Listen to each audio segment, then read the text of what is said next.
Chittagong city কর্পোরেশনের বিদ্যুৎ উপবিভাগে পদোন্নতি প্রক্রিয়ায় দুর্নীতি ও অনিয়মের অভিযোগে অভিযান চালিয়েছে দুর্নীতি দমন কমিশন দুদক। দুপুরে মহানগরীর টাইগার পাস সিটি কর্পোরেশন কার্যালয়ে দুদকের সহকারী পরিচালক সাইদ মোহাম্মদ ইমরানের নেতৃত্বে এই অভিযান পরিচালনা করা হয়। এ সময় দুদক কর্মকর্তা সাইদ মোহাম্মদ ইমরান জানান, প্রথমে উপসহকারী প্রকৌশলী রূপক চন্দ্র দাসকে যথাযথ প্রক্রিয়া সম্পন্ন না করে পদোন্নতি দেওয়া হয়। পরে অভিযোগের ভিত্তিতে সব পদোন্নতি বাতিল করা হয়। অনিয়ম হলেও সিটি কর্পোরেশন নিজেই তা সংশোধন করে নেয়।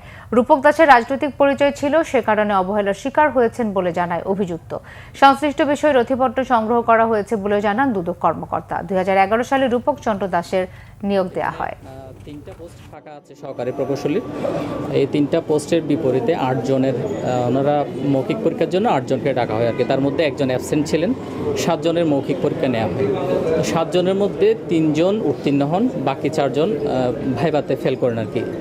এর মধ্যে রূপক দাস যিনি উনিও ভাইভাতে ফেল করেছিলেন, ভাইভাতে অনুত্তীর্ণ ছিলেন। কিন্তু আমাদের কাছে যে অভিযোগটা ছিল, উনি ভাইভাতে ফেল করার পরেও ওনাকে প্রমোশন দেওয়া হয়েছে, পদোন্নতি দেওয়া হয়েছে। নেওয়ার কথা ছিল মূলত 3 জন, এই 3 জনকে নেওয়া হয়েছে। এর বাইরে রূপক দাসকেও নেওয়া হয়েছে।